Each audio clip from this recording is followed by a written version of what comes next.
India could begin coronavirus vaccinations for its people from January next year. The government says it's hoping to inoculate around 300 million people by August. That's roughly the population of the United States to be vaccinated within 8 months. India has yet to approve any vaccine, though there are at least 3 candidates in the fray. And based on available guidance so far, elderly persons and frontline healthcare workers will be first in queue. But whether that covers people such as Anubhav Chaudhary, featured in our next report, is as yet unclear. 21-year-old Anubhav Chaudhary has not taken a single day of leave from work in over 5 months now.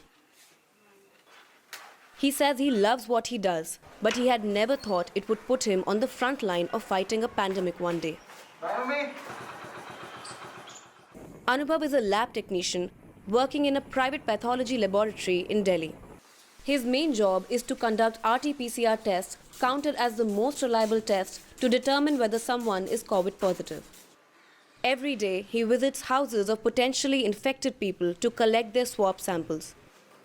And he understands that every day, his work puts him at risk of getting infected himself.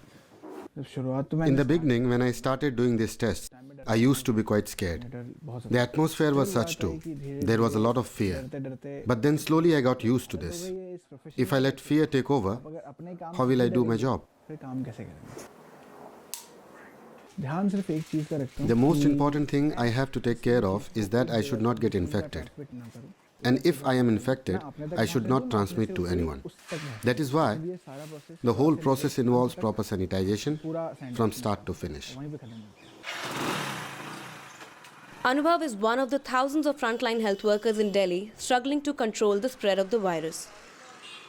As India works towards developing the COVID-19 vaccine, these health workers are likely to receive it on a priority basis, as they are at a higher risk of contracting the virus due to regular exposure. State governments are preparing lists of people across the country, identifying the health workers who will be the first ones to get the dose. Anubhav says he is not sure when he will get the vaccine, as it may still take months to come. So he has to ensure that he protects himself well at all times. If technicians like me get the vaccine, we will be less worried while doing our job. It will also help us keep our families safe. Anubhav understands the importance of his job. He says he is motivated by his desire to do his bit to help deal with the pandemic. It gets quite tiring. I start my day at 8 in the morning and the work goes on till late. I don't even get the time to have a sip of water on some days, as I have back-to-back sample collections. I have been suffering from dehydration for the past 3 months because of that. But then, if we don't work, where will the reports and the data come from? And if the patients won't get their report, how will their treatment start? While Anubhav and his family hope there will be a vaccine soon, he says he knows he may be carrying out these tests for a long time to come. Let's bring in Anant Bhan. He is a researcher in bioethics and global health policy and has been following India's vaccine development plans closely. He joins me from Bhopal in India. Dr. Bhan, welcome. Now, the Indian government says vaccinations could begin as early as January next year, but India is yet to approve of a vaccine. When does that happen? So I think there are already plans. Companies have put in applications, but they have been told that they need to come back with more data. It's likely that this will be an ongoing process. The fact that many other regulators in countries have started approving vaccines will be a factor. But it's also the case that vaccines like Pfizer and Moderna are more difficult to integrate given the logistical challenges and costs. That vaccines which are easier to use between 2 to 8 degrees storage will have higher preference.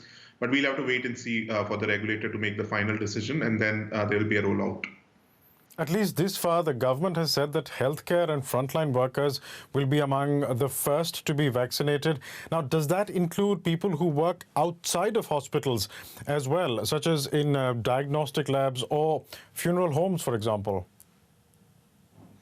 Yes, that I would tend to think that that would be an interpretation. A lot of this is left at the state or provincial level to decide.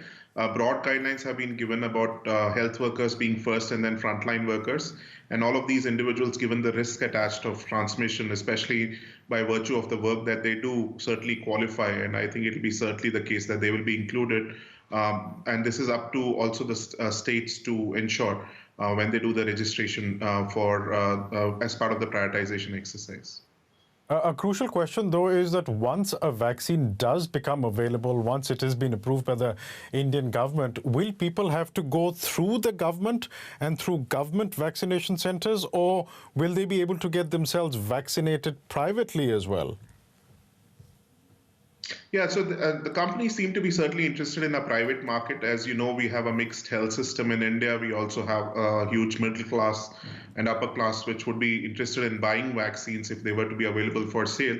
I think, though, the question is going to be one of equity. If you have a prioritization exercise in the government sector and you have to go through that channel and wait for your turn, can you actually skip that queue by going to a private market and getting a vaccine? And I think that's an equity issue, which the government will have to think through before allowing for private sale.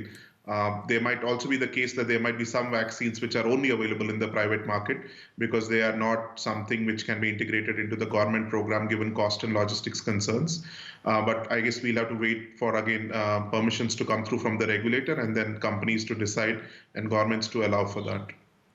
Based on what the government is saying currently, Dr. Ban, the government wants to vaccinate roughly 300 million people by August next year. I'm wondering if that means that from September 2021, roughly, the pandemic will be manageable or even over in India? Yeah, well, one would hope so. But I guess we all know from prior experience over the last many months that, the vaccine and the pandemic is a bit unpredictable. Vaccination is one important component of the response, but it's also going to be a factor of if we are seeing a second wave of any kind, what is the kind of distribution of our vaccine, and also if there is any kind of mutation which is a cause for concern, etc. So it's likely that the vaccination will be an active part of the response, and going into the next few months, hopefully that will help avert any kind of a resurgence of the disease.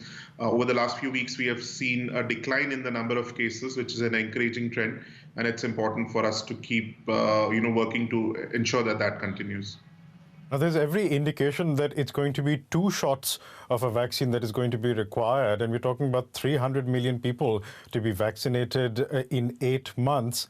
Are enough doses going to be available? Yeah, so the government has announced that they are planning to at least organize for that number of doses. And they have to find the finances for that. We will also probably find out a little bit more in the forthcoming budget around how that financing is being organized. But it seems to be the case, at least for that 300 million population that they have announced, that the government is going to take an active role in finding the funds to pay for those vaccines, and then also ensuring that those are administered, including in remote locations across India. Just one final question, Dr. Ban. Will these new vaccines, whichever they may be, will they be effective against new strains of the virus, such as the ones that are evident in the UK and South Africa? Yeah, so one would hope so. I mean, I think that's a concern, but so far the indication is that the vaccine should hopefully be able to cover these strains. We also have a natural experiment happening in the UK because you have obviously these new strains and also vaccines already either in clinical trials or already being administered at mass scale. So if there is a concern, it should come through in the UK in terms of our experiences there over the next few weeks, and that should flag issues around efficacy and strain coverage. But that is also something that India will have to keep a close watch on through genomic surveillance, through public health efforts to ensure that we are keeping track on those who are vaccinated and looking out for safety and efficacy. Anand Ban, thank you so much for speaking to us.